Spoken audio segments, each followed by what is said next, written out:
All right, for the last several weeks we have been in the book of James. I was going to ask you that question, but then I figured that was kind of a dumb question. So what book were we in the last couple weeks? No. So we've been talking about what? A lot. Wisdom, maturity, right? Today we're going to take a break from the book of James because we're about to enter into, there's no other way to say it, we're about to enter in some point-by-point practicality for everyday living. Point-by-point practicality for everyday living. I tried to do more alliteration in there, I just couldn't fit it in. But point-by-point, he's going to get into some nitty-gritty details about every little thing in our lives and what causes issues in our lives. So before we start going through that, I think it's important that we start out with the right mindset. So today, instead of looking in James, we're actually going to look in Daniel. Daniel is the book that we're using this year to help to kind of pinpoint something, because Daniel shows what James is talking about. Daniel's very life was living according to these types of things that James is sharing with us. Now, Daniel obviously was not a Christian. That was a little bit after him, quite a lot bit after him. But Daniel had a heart for God. And Daniel lived his life with that in mind. And today we are going to talk about Daniel slightly, but for the most part, we're actually going to talk about his captor. Does anybody remember who his captor is? What's that? You guys are very faint. I think he's... Jeremiah, who?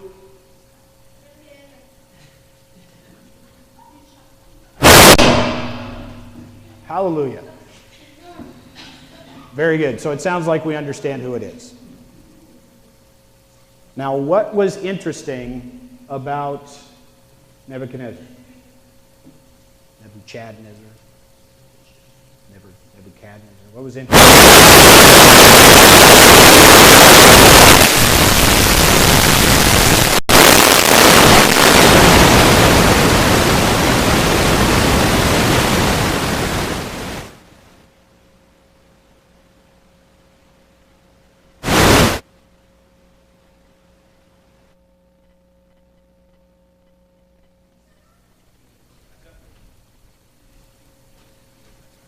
All right. Now that that's taken care of. Handheld. And I turned off the receiver. One of the projects that we'll be working on is replacing that receiver with something more modern so that doesn't happen anymore. Moving along. What was interesting about Nebuchadnezzar is we are shown several opportunities that he has to understand who Daniel's God is.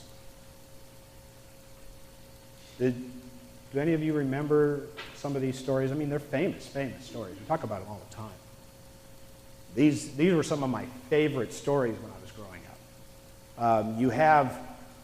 You have the famous one we talked about last week, which was, I'm going to kill all the magicians, astrologers, and wise men.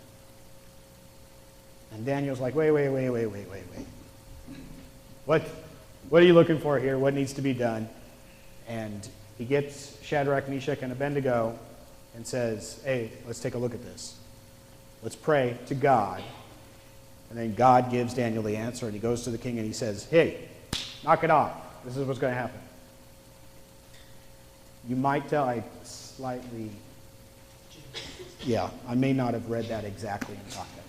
But every opportunity that we're shown where Nebuchadnezzar faces Daniel or his buddies, he has an opportunity, in fact, says straight out, your God is freaking awesome. So keep that in mind. In chapter 2, he has a dream about a large statue with a head of gold, chest and arms of silver, belly and thighs of bronze, and legs of iron, with feet of iron mixed with clay. This represents 4 world empires: the Babylonians, the Medo-Persians, the Greeks, and the Romans.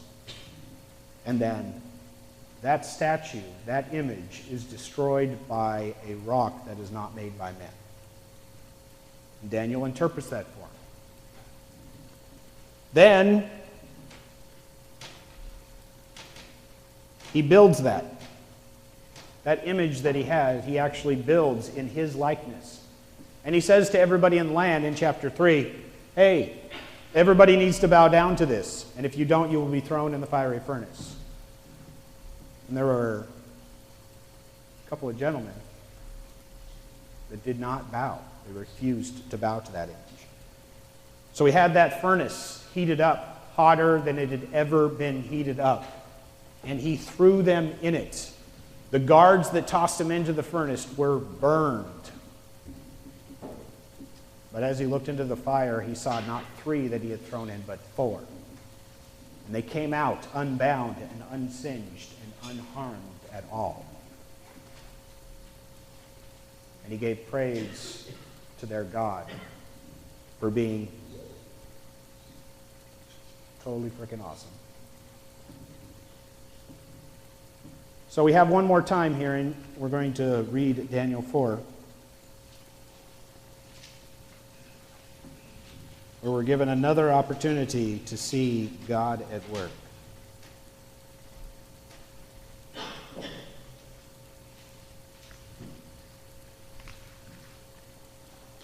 So Daniel chapter 4. King Nebuchadnezzar sent his message to the people of every race, nation, and language throughout the world. Peace and prosperity to you. I want you all to know the miraculous signs and wonders of the Most High God that he has performed for me. How great are his signs, how powerful are his wonders. His kingdom will last forever, his rule throughout all generations. I, Nebuchadnezzar, was living in my palace in comfort and prosperity, but one night I had a dream that frightened me. I saw visions that terrified me as I lay in my bed. So I issued an order calling in all the wise men of Babylon so they could tell me what my dream meant. When all my magicians, enchanters, and astrologers and fortune tellers came in, I told them the dream, but they could not tell me what it meant. At last Daniel came before me, and I told him the dream. He was named Belteshazzar after my God, and the spirit of the holy gods is in him. And I said to him, Belteshazzar, chief of the magicians, I know that the spirit of the holy gods is in you, that there is no mystery too great for you to solve. Now tell me what my dream means. While I was lying in my bed, this is what I dreamed. I saw a large tree in the middle of the earth. The tree grew very tall and strong, reaching high into the heavens for all the world to see. It had fresh green leaves and was loaded with fruit for all to eat. Wild animals lived in its shades, and birds nested in its branches. All the world was fed from this tree. Then, as I lay there dreaming, I saw a messenger, a holy one, coming down from the heavens. The messenger shouted, cut down the tree and lop off its branches. Shake off its leaves and scatter its fruit. Chase the wild animals from its shade and the birds from its branches. But leave the stump and the roots in the ground, bound with a band of iron and bronze and surrounded by tender grass. Now let him be drenched with the dew of heaven, and let him live with the wild animals among the plants of the field for 7 periods of time. Let him have the mind of a wild animal instead of the mind of a human, for this has been decreed by the holy messengers. It is a commandment by the holy ones, so that everyone may know that the Most High rules over kingdoms of the world. He gives them to anyone he chooses, even to the lowliest of people. Belteshazzar, that was the dream that I, King Nebuchadnezzar, had. Now tell me what it means, for none of the wise men in my kingdom can do so, but you can tell me, because the spirit of the holy gods is in you. Upon hearing this, Daniel, also known as Belteshazzar, was overcome for a time, frightened by the meaning of the dream. When the king said to him, "Belteshazzar, don't be alarmed by the dream and what it means." Belteshazzar replied, "I wish the events foreshadowed in this dream would happen to your enemies, my lord, and not to you. The tree that you saw was growing very tall and strong, reaching high into the heavens for all the world to see. It had fresh green leaves, was loaded for fruit for all to eat. The wild animals lived in its shade, and the birds nested in its branches. That tree, your majesty, is you. For you have grown strong and great, and your greatness reaches up to the heaven, and your rule ends to the ends of the earth. Then you saw a messenger, a holy one, coming down to heaven and saying, 'Cut down the tree and destroy it, but leave the stump, the roots, and the ground bound with an iron and bronze band, surrounded by tender grass. Let him be drenched with the dew of heaven. Let him live with the animals in the field for 7 periods of time.'" This is what the dream means. Your majesty and what the Most High has declared will happen to my lord the king. You will be driven from human society, and you will live in the fields of wild animals. You will eat grass like a cow. You will be drenched with the dew of heaven. 7 periods of time will pass while you live this way, until you learn that the Most High rules over the kingdoms of the world and gives them to anyone he chooses. But the stump and the roots of the tree were left in the ground, and this means that you will receive your kingdom back when you have learned that heaven rules. King Nebuchadnezzar, please accept my advice. Stop sinning and do what is right. Break from your wicked past and merciful to the poor. Perhaps then you will continue to prosper. But all of these things did happen to the king. 12 months later, he was taking a walk on the flat roof of the royal palace in Babylon. As he looked out over the city, he said, "Look at this great city of Babylon. By my own might and power, I have built this beautiful city as my royal residence to display my majestic splendor." While these words were still in his mouth, a voice called down to heaven, "O King Nebuchadnezzar, this message is for you. You are no longer ruler of this kingdom. You will be driven from human society. You will live in the fields and with the wild animals, and you will eat grass like a cow. 7 periods of time will pass while you live this way, until you learn that the Most High rules over kingdoms of the world and gives them to anyone he chooses." That same hour the judgment was fulfilled, and Nebuchadnezzar was driven from human society. He ate cast like a growl, was drenched with dew of heaven, and he lived this way until his hair was long as eagle's feathers, and his nails were like birds' claws. And after this time passed, I, Nebuchadnezzar, looked up to heaven. My sanity returned, and I praised and worshiped the Most High and honored the one who lives forever. His rule is everlasting, and his kingdom is eternal. All the people of the earth are nothing compared to him.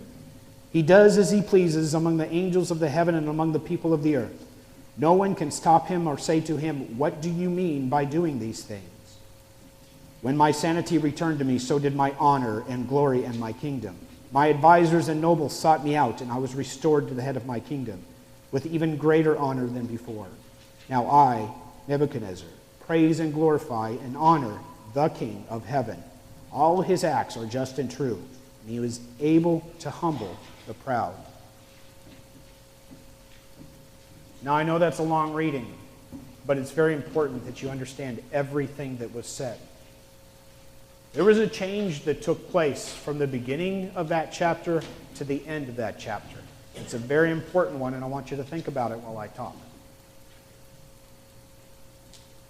How many of you, I know this may seem trite compared to what we just read, but as far as I know, none of you are the rulers of nations.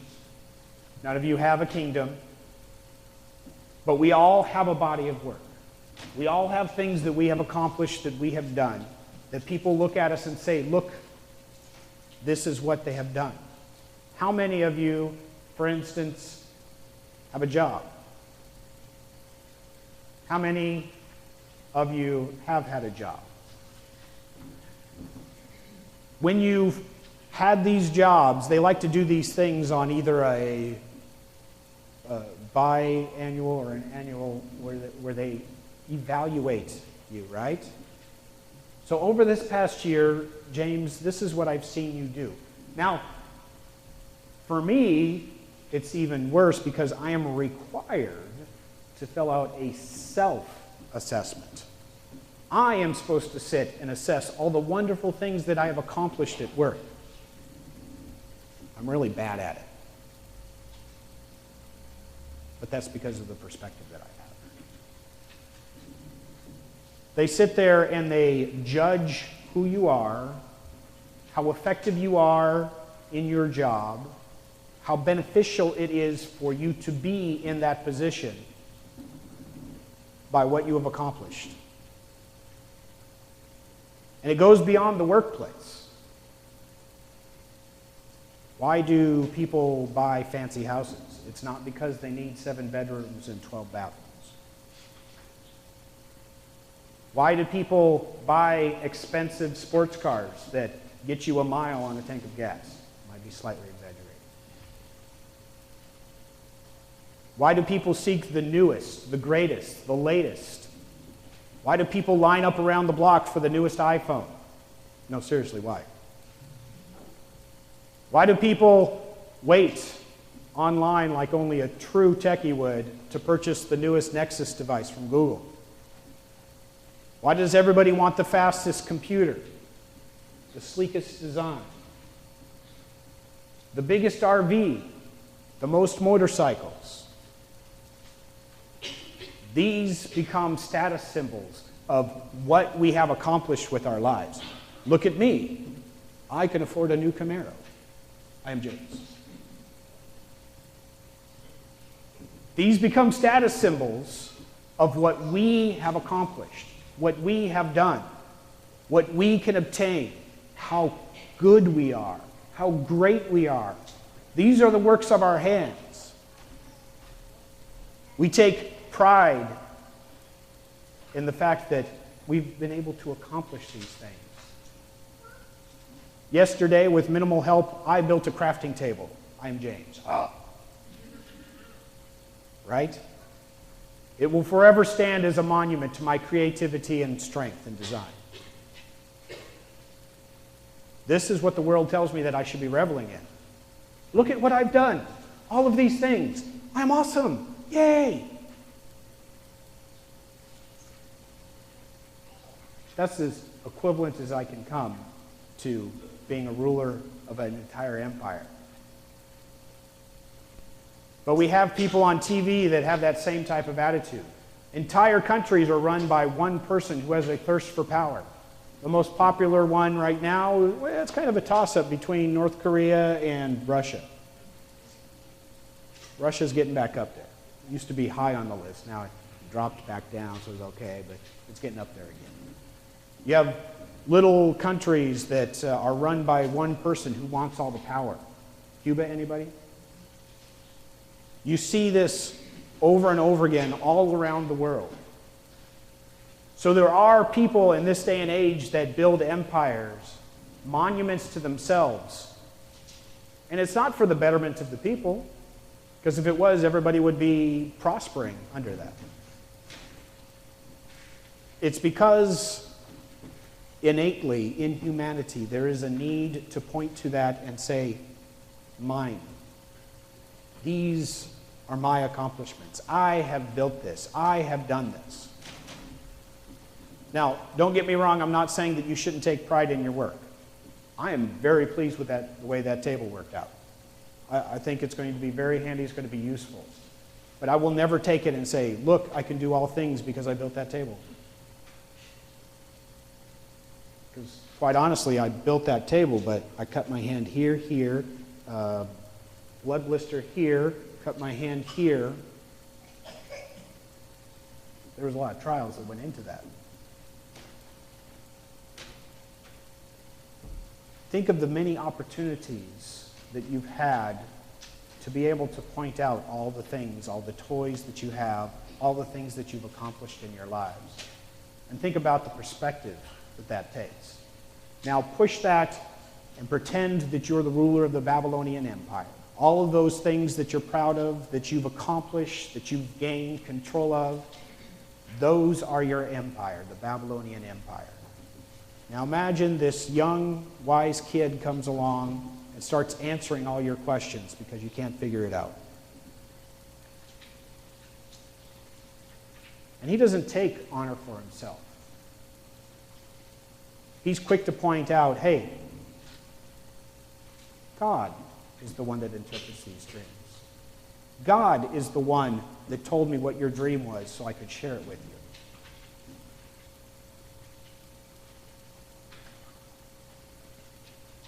Shadrach, Meshach, and Abednego wouldn't bow down because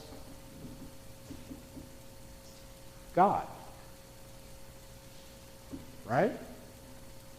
We will not replace the one true living God with you just because of all your accomplishment and that really nice statue that you built to yourself. And all of the opportunities that we've been shown up to this point, Nebuchadnezzar has given props. He has said, oh, your God is with you. Now, what was the change from the beginning of chapter 4 to the end of chapter 4? Were you thinking about it? Does anybody think that they've hit upon it?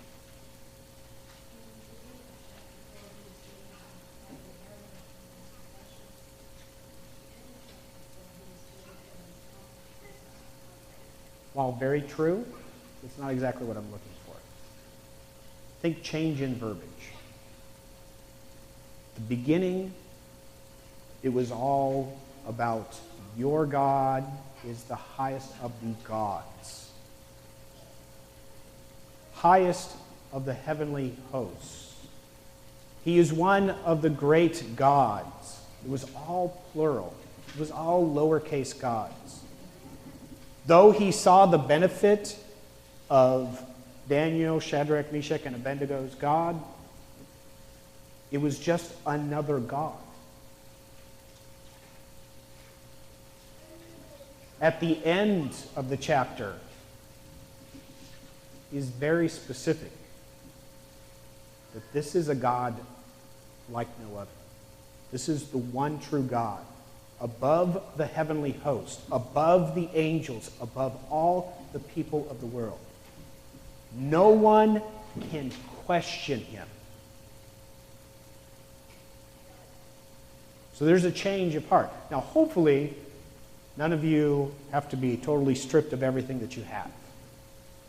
None of you have to be thrown out to live homelessly on the streets, to eat grass, to wake up with the dew of the morning upon you, to lose your mind completely for 7 periods of time. It shouldn't take that dramatic of an event, especially when we have this huge body of evidence that is shared with us, that we can look back to, that we can build a foundation for our society today. There is one thing that kind of sums up what we're talking about here, and that's worldview. We've talked in the past about having a cohesive worldview. What does that mean? Seriously, what does that mean? Anybody?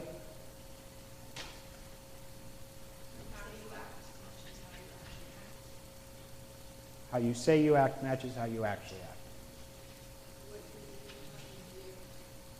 What you believe and what you do. You're getting really within the ballpark, so I kind of give it to you on that. It's a cohesive worldview is a worldview that, I can't use it in its definition, I apologize. It is not just how you act and what you say and having the two match up. It is being true to yourself amongst every aspect of your life. I am the same James at work. I am the same James at home. I am the same James at church. That is a cohesive worldview. Now, I would tell you, believe it or not, it is more important to have a cohesive worldview than to have a wishy-washy worldview. It would be more important for you to have a worldview that is completely out of touch with God than it would be to have one that just dances around with God on Sundays and then goes and plays the rest of the week.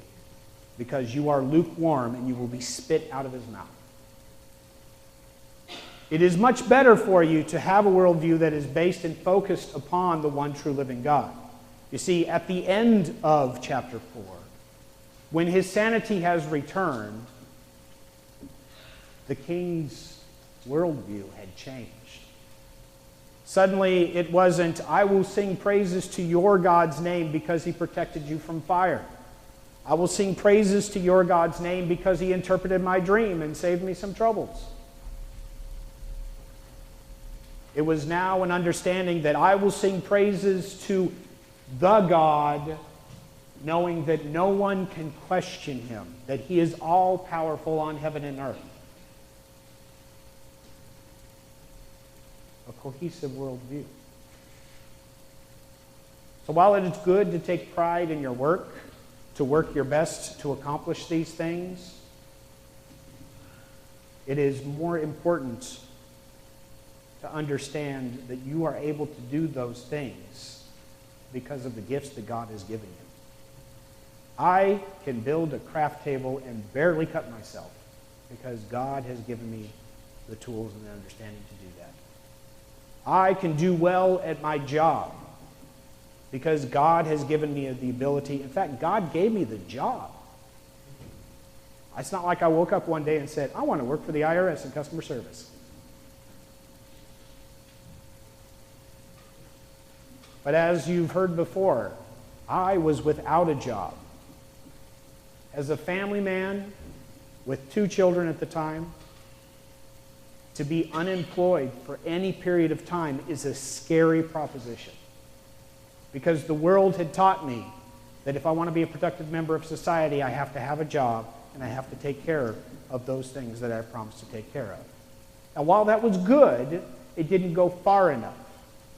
Because all it told me was the source of that hard work and the source of the ability to take care of things was me. And it wasn't truly until everything had been stripped away that God showed me I am the source that will ensure that you're able to fulfill those things that I have laid before you. I am the source and the focus, and all of these things will be taken care of.